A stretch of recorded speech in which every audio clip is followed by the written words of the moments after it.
I know about every single thing you're doing.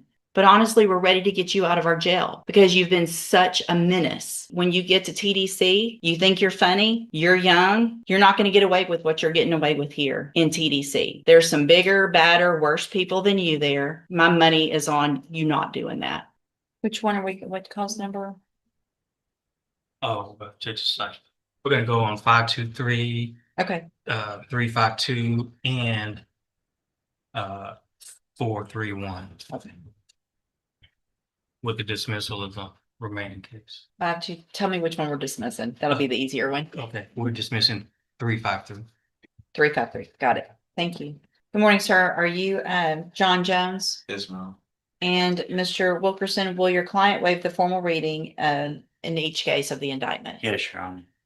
And obviously, Mr. Coleman, you've taken everything into consideration with regard to the facts, the jail incidents, as well as the wishes of the family in making these offers. That is correct, Judge. And just for the court's information, there is a member or members of the victim's family here in the present of the room today.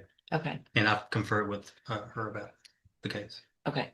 Mr. Jones, this is difficult for me because based on your behavior, honestly, I don't want to give you I don't want to go along with anything. But it sounds like if Mr. Coleman has discussed this with everyone and understands the underlying facts of the offenses, what has been going on in a jail, I'm going to go along really only because I trust him to the extent that I do. Do you understand? Yes, ma'am. In cause number 25 DCCR 0523, you're charged with a first-degree felony offense of murder, and that's from April 28th of 2025. And how do you plead to that charge? Guilty. Are you pleading guilty freely and voluntarily? Yes, ma'am. And are you pleading guilty because you did what they charged you with? Yes, ma'am. So you're charged in 24 DCCR 2431 with the state jail felony offense of unauthorized use of a vehicle. And that's from October 15th of 2024. And how do you plead to that charge? Guilty. Again, are you pleading guilty freely and voluntarily? Yes, ma'am. And because you did what they charged you with. And then finally, in cause number 25 BCCR 1352, you're charged with the first degree felony offense of aggravated robbery from September 18th of 2024. And how do you plead to that charge? Guilty. Again, are you pleading guilty freely and voluntarily? Yes. And because you did what they charged you with. I have here on the tablet in all three of those cases, documents that have your signature on them that the state's marked as exhibit number 1. Before you signed these, did you go over them with Mr. Wilkerson? Yes, ma'am. Do you fully understand them? Yes, ma'am. And do you understand if I follow the agreements that you've made with the district attorney that you'll be waiving or giving up any right to appeal? Yes, ma'am.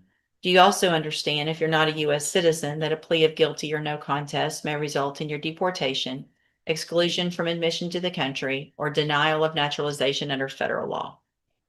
State tenders number 1 in each case. No objection. It's admitted in each case. Is there any evidence that Mr. Jones is not competent? No, Your Honor. All right, sir. In each of your cases, I'm going to find that you entered your pleas of guilty freely and voluntarily. Find that you're mentally competent and you understand the nature and the consequences of those pleas. In cause number 25 DCCR 0523, find sufficient evidence to find you guilty, and at this time find you guilty of the offense of murder. Sentence you in accordance with your agreement to a term of 35 years in the institutional division of the Texas Department of Corrections. You will receive credit on that sentence for any time that you've been in custody that the law gives you the right to receive. In cause number 24 DCCR 2431, find sufficient evidence to find you guilty, and at this time find you guilty of unauthorized use of a vehicle. Sentence you to a term of 2 years in the state jail prison. You will also receive credit on that sentence for any time that you've been in custody that the law gives you the right to receive. And then in cause number 25 DCCR 1352, I'm going to find sufficient evidence to find you guilty, and at this time find you guilty of aggravated robbery. Sentence you in accordance with your agreement to a term of 35 years in the institutional division of the Texas Department of Corrections. You will also receive credit on that sentence for any time that you've been in custody that the law gives you the right to receive. I am making an affirmative finding of a deadly weapon in that case. These 3 cases will run concurrently, which means together at the same time.